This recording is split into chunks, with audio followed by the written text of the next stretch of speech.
kelihatan banget. Tapi di saat ini Air mata itu harus dibiarkan jatuh 3 bulan lalu ketika Acha Septriasa tampil di podcast Daniel Mananta. Yang berarti di momen itu ia dan sang suami sedang dalam pergulatan sebagai sepasang suami dan istri. Adem ayam tanpa gembar-gembor masalah rumah tangga, Acha rupanya telah resmi bercerai dengan Vicky Karisma sejak 19 Mei 2025 meskipun digugat sejak Desember 2024 silam. Lantas, benarkah film Kodrat 2 yang kini ia perankan menjadi gambaran jelas seperti apa kehidupan rumah tangganya saat ini? ini cerita tentang sebuah keluarga yang diganggu iblis. Jadi kayak gue sebagai Acha yang jujur dalam saat waktu itu gue berdoa dan dalam saat sekarang gue mengalami perjalanan kehidupan gue, yang gue di saat ini mungkin di tengah-tengah seperti yang Aziza rasain, bahwa keluarga gue tuh terpecah belah. Dalam keheningan, Acha berusaha menyimpan segala sakit yang dirasakan. Di depan publik atau bahkan ketika sedang podcast dengan teman-teman, ia tak pernah berusaha menjelekkan Vicky yang kini telah berstatus mantan suami. Bahkan saat masih dalam proses perceraian, Acha masih mengumbar bahwa keluarganya baik-baik saja.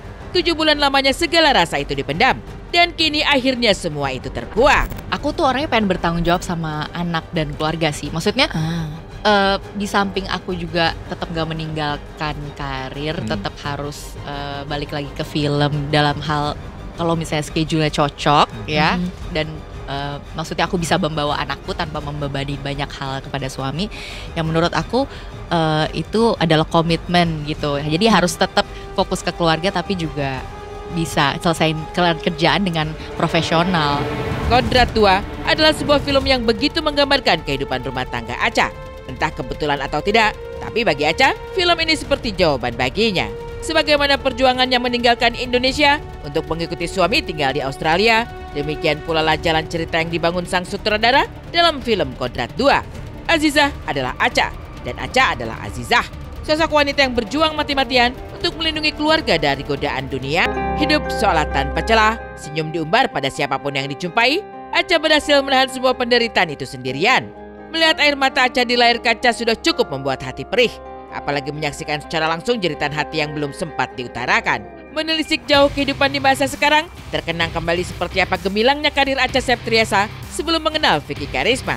Di saat karir sedang meroket, ia pun tak terpikirkan untuk mencari pendamping hidup. Nggak ada pacar kok. Iya ya mungkin itu ya karena syuting terus jadi kayak ya gimana mau ada waktunya juga nggak ada kayaknya. Aku orangnya nggak mau usaha sih, orang tua juga ngebebasin aja. Maksudnya mereka cuma bilang ya jangan keenakan single terus gitu. Jangan keenakan kerja terus aja. Rezeki, jodoh dan maut diatur yang kuasa. Ketika rezekinya mengalir begitu deras, jodoh pun dengan sendirinya tak bisa ditolak Acha. Bertemu kembali dengan Vicky di tahun 2016, setelah sempat berjumpa di tahun 2008, cinta itu pun akhirnya tumbuh. Tak butuh waktu lama, awal Desember 2016, keduanya memutuskan untuk menikah dan tinggal di Australia. Oh, kita pertama kali ketemu itu waktu aku lagi belajar di Malaysia, Acha juga lagi belajar. Terus kita ketemu di sana, kebetulan aku temenan sama adiknya Acha. Adik aku. Gitu. Oh, adik kamu. Jadi ketemunya udah agak lama sih sebenarnya Iya, ya. ketemunya udah dari tahun 2009 lah ya. Oh gitu. Oh gitu. Tapi kita itu kan yang kamu bantuin benerin mobilnya mogok itu ya? iya, aku tahu sih. Itu ya. Iya, jadi waktu itu Iya, sempat aku ban mobilnya gembos, terus karena dikerjain orang di kampus. Terus karena aku parkirnya tuh sembarangan waktu itu karena kelasnya udah mulai mepet, jadi aku parkir sembarangan. Pas pulang-pulang loh, udah jalan setengah jalan gitu, tiba-tiba ban aku udah kayak mau keplek gitu. Terus akhirnya aku berhenti di halte di jalan. Ya udah tiba-tiba dia mau berangkat kerja karena dia udah internship duluan kan, kok aku masih kuliah. Jadi ya udah dibenerin mobil bannya sama dia. Terus karena dia lagi pakai kemeja putih gitu, basah gitu kayak gitu. Ketemu lagi sama Acha di tahun 2016 ya, 2016 aku ketemu lagi sama Acha.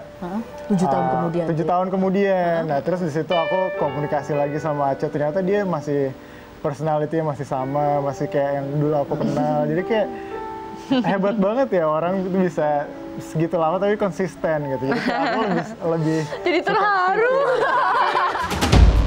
Tinggal di negeri orang tak selamanya mendatangkan kebahagiaan. Ada culture shock, apalagi berada di lingkungan baru dengan budaya baru dan juga orang-orang yang sama sekali tidak dikenal.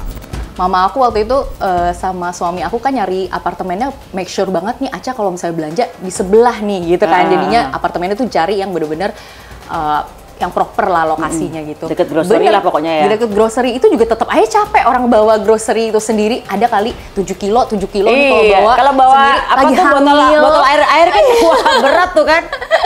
Lagi hamil pula gitu. Jadi emang aku rasanya gila ya ternyata jadi istri tuh gini loh gitu kan. The reality of having a family, then you have to be there and submit it and you know like invest your time gitu kan. Oh ternyata kayak gini ya. Artinya karena di sana nggak ada keluarga yang lain, jadi kita terbiasa ya mencari keluarga sendiri di sana gitu, nyari temen dekat di sana, terus nggak ada tempat yang mengadu gitu loh kalau untuk mencurahkan segala misalnya kita habis dapat project apa, misalnya habis dapat kesenangan apa, habis dapat teman baru, itu kayak biasanya kan selalu curhat dan langsung ke rumah mama gitu, kalau atau enggak ke kamar mama gitu. Kalau sekarang ya berbaginya berdua dan dari Skype jarak jauh aja sama keluarga. Kesunyian itu benar dirasakan hingga saat perayaan ulang tahun anak. Aca hanya merayakannya bersama suami. Sepi, tak seperti ulang tahun anak artis pada umumnya. Aca benar-benar tinggal jauh dari orang-orang terdekatnya. Kendati demikian, dalam keluarga kecil itu, kebahagiaan bisa dikecap bersama. Dalam kebersamaan, Aca, Vicky dan sang anak kerap menghabiskan waktu menciptakan kebahagiaan sendiri di negeri orang.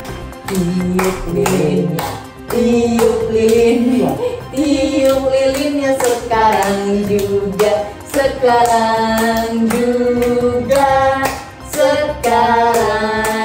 Oke, boleh kan lo? 1, 2, 3. Yeay!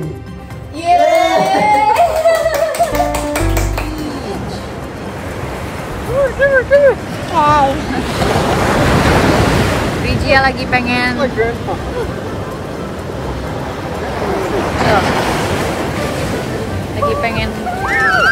main air.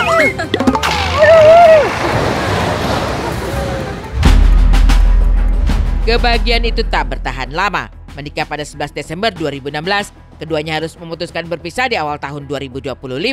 Beragam komentar pun bermunculan, dan sebagian besar terkejut dengan apa yang menimpa sang aktris. Di saat kabar ini terendus, dugaan demi dugaan yang berusaha menyudutkan Vicky tersebar luas di jagat maya. Dari salah satu komentar warganet, Vicky diduga telah 5 kali menolak cerai Aca sejak tahun 2021 silam. Tak hanya itu, ia juga diduga hanya memberi nafkah sebesar 1 juta rupiah per bulan pada anak. Aca bahkan dilarang membeli properti di Australia. Tak ingin situasi kian kisruh di media sosial, Aca pun hadir dan memberi klarifikasi tentang nafkah 1 juta per bulan untuk sang anak. Menampik isu tersebut, Aca mengaku dirinya dan sang mantan tengah memperbaiki diri demi bisa menjadi orang tua yang baik untuk si buah hati. Ya, perkara didaftarkan pada tanggal 13 Desember 2024 ya. Itu atas nama Jelita Septriasa ya, melawan Vicky Karisma, itu suaminya ya. Dan diputus pada tanggal 19 Mei 2025. Di tanggal 19 Mei itu putus, dihadiri oleh Aca atau penggugat dengan kuasa hukumnya. Kita nggak bisa judge seseorang ya, karena dia kan pasti ada hal yang bikin kenapa dia bercerai, ya kan. Jadi balik lagi ke personalnya. Kita nggak bisa paksain semua orang harus sama-sama terus, ya kan.